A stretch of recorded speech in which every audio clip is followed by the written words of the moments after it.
일단 이제 김태우 행정관이 속해 있던 특감반을 생각하면 그 특감반은 그 민간인을 사찰하는 것이 임무가 아닙니다.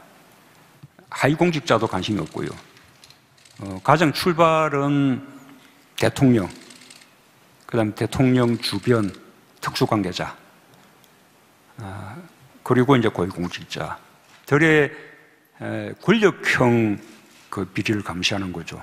지금 김태우 행정관이 한 감찰 행위, 그것이 그 직분의 범위를 벗어난 것이냐라고 하는 것이 지금 사회적 문제가 되고 있는 거죠.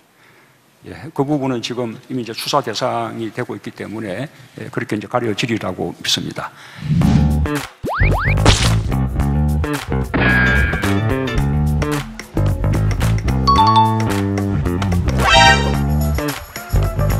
청와대 민정수석실 특별감찰반원으로 일하면서 공무상 알게 된 비밀을 여러 차례 언론 등을 통해 누설한 혐의로 기소됐습니다. 1, 2심 재판부는 김 구청장이 폭로한 16건 중 우윤군 주 러시아 대사 비위 첩보 등 4건을 공무상 비밀로 보고 유죄를 선고했습니다.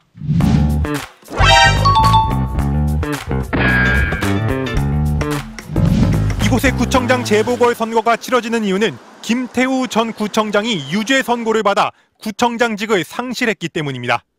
대법원 확정 판결 후 석 달 만에 사면된 김 전 구청장은 정치 재판을 바로잡아주신 윤석열 대통령께 감사드린다고 했습니다.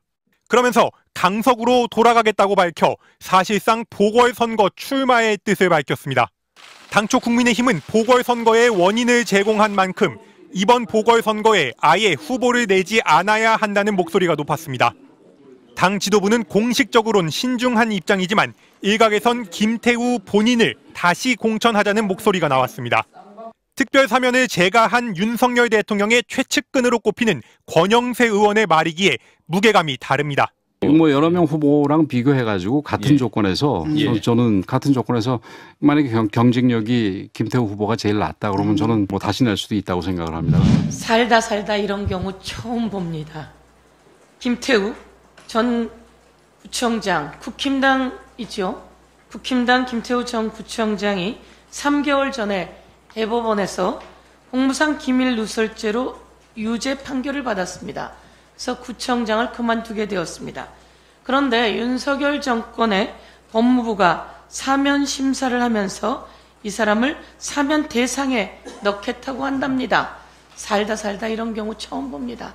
3개월 전에 법의 판단을 받았는데 이 법원을 무시하며 법원 판결을 무시하며 이를 다시 김태우를 다시 살려줘서 강서구청장 다시 내보낼 모양이죠.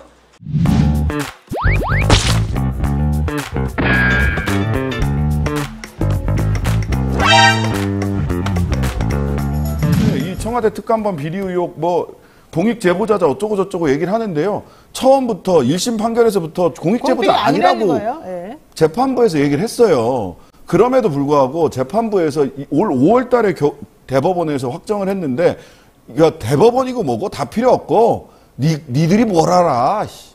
우리 검찰 정권이고 검찰 공화국인데 조국 조지는 데 앞장섰던 명분이 됐던 김태우를 살려놔야지. 이게 뭐 하는 겁니까? 나 정말 이게 너무 화가 나가지고.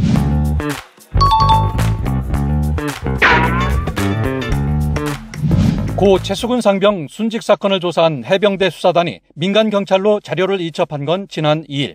그러나 국방부는 곧바로 이를 회수했고 이첩을 주도한 해병대 전 수사단에 대해 항명 혐의로 수사에 나섰습니다. 이첩 자료에서 관련자 혐의를 빼고 이첩도 누출하는 해병대 사령관의 지시를 거부했다는 겁니다. 해병대 사령관이 해병대 수사단장에게 정당하게 내린 지시를 해병대 수사단장이 불응해서 그것에 따라 보직 해임이 이루어진 것입니다. 해병대 사령부는 장교보직 해임 심의위원회를 열어 A대령의 보직 해임을 확정했습니다. 이런 가운데 수중수색 당시 해병대 1사단에 무리한 작전 지시가 있었다는 주장도 추가로 제기됐습니다. 해병대 1사단 지휘부가 성과를 올리기 위해 안전을 무시하고 지시를 남발했다는 겁니다. 상관과 언론에 보여주기 위해 무리한 수색을 지시했다는 의혹은 카톡방 내용을 통해 고스란히 나타납니다. 해병대 1사단 장병들이 경북 예천군 감천면 하천에서 실종자 수색 작업을 벌이는 걸 촬영한 보도사진입니다. 급류가 무릎 이상 높이로 흐르고 있는데 구명조끼도 입지 않는 장병들이 하천을 뒤지고 있습니다. 보도 시점은 고 최수군 상병이 물살에 휩쓸려 순직하기 하루 전인 지난달 18일 오전입니다. 국방부 핵심 관계자 여러 명은 해당 사진들이 같은 날 임성근 해병대 1사단장에게 보고됐다고 SBS 취재팀에게 말했습니다. 해병대 수사단도 이 같은 보고 내용을 관련자 조사를 통해 확보한 것으로 전해집니다. 하지만 보고를 받은 임 사단장은 수중 수색 중단은 물론 구명조끼 착용 등 어떠한 안전조치도 지시하지 않았다는 게 수사 대상자들의 진술입니다. 임 사단장은 수사단에 구명조끼 없는 수중 수색 보고를 기억하지 못한다고 진술한 것으로 전해졌습니다.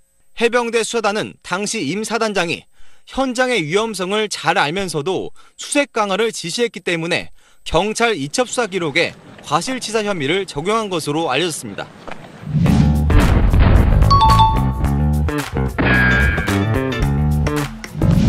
저는 전 해병대 수사단장 박정훈 대령입니다.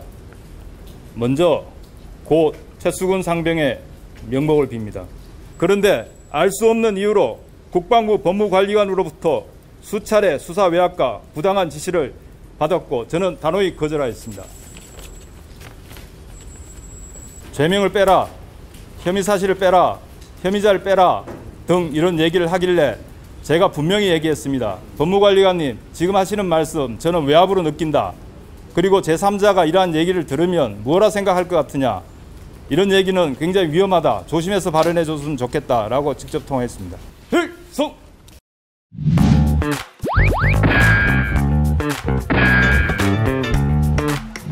특히 이제 제 아들이 현재 육군사관학교 재학 중입니다. 아, 그렇습니까? 예. 그래서 아들한테도 아버지를 자랑스럽게 생각해라.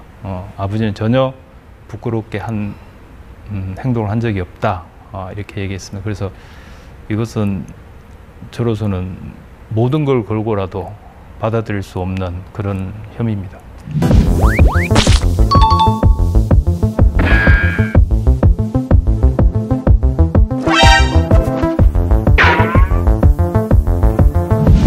언론의 제보부터 먼저 한 사람이 어떻게 갑자기 공익제보자가 됩니까?